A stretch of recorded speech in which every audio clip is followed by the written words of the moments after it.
the Grissom Aeroplex in the briefing room.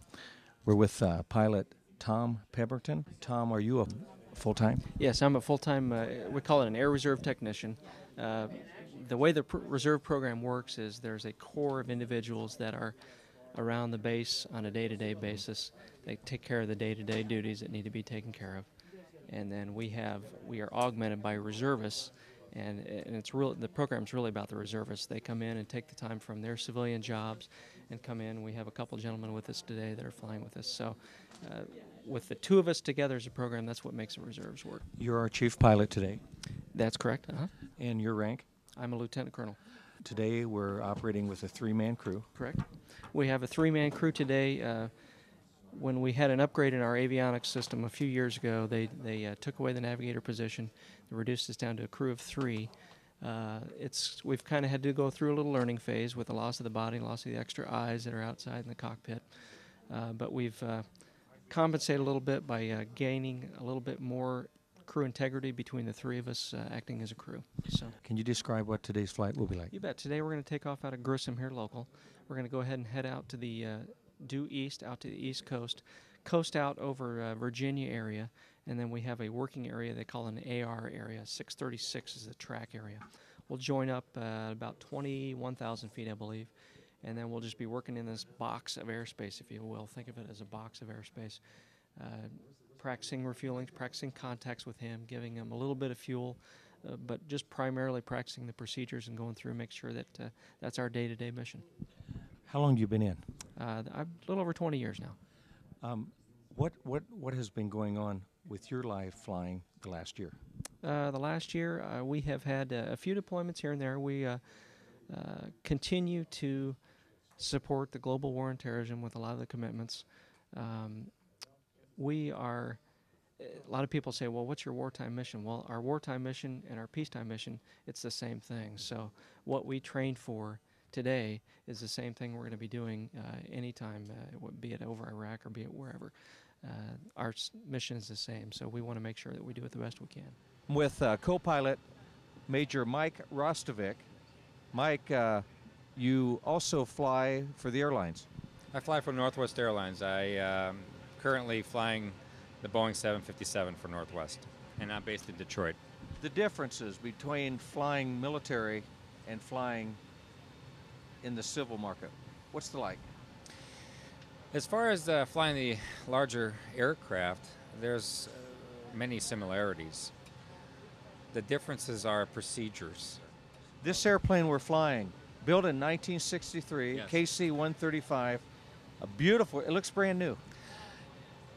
Our hats off to the maintenance crews here at Grissom Air Force Base. They do a fabulous job. They take pride with what they do here with the aircraft. It's like their own baby that they try to take care of. 16,000 hours is what this airplane has in the air cumulatively. However, it was made in 1963. Primarily, why such a low time? During the Cold War, these airplanes sat on alert. We are utilizing a lot more nowadays, so those times will be climbing quite rapidly over the course of many years. However, if you want to compare it to an airline airplane, 16,000 hours, my guess would be that would accumulate, a 757 would probably accumulate that in less than 3 years. So an extremely low-time airplane. Yes, extremely low-time airplane, yeah. How long have you been in the military? I've been in the military for about 23 years. When I joined this unit, shortly thereafter, about 9 or 10 months, 9/11 occurred, and we were activated 1 week after 9/11 for Afghanistan. And then after we were deactivated for Afghanistan, about 5 or 6 months later, we were activated for Iraqi freedom. Now, the mission of the KC-135, your mission is a refueler. You support many different airplanes as they're doing many different missions. Right. You name it, that's what we have refueled.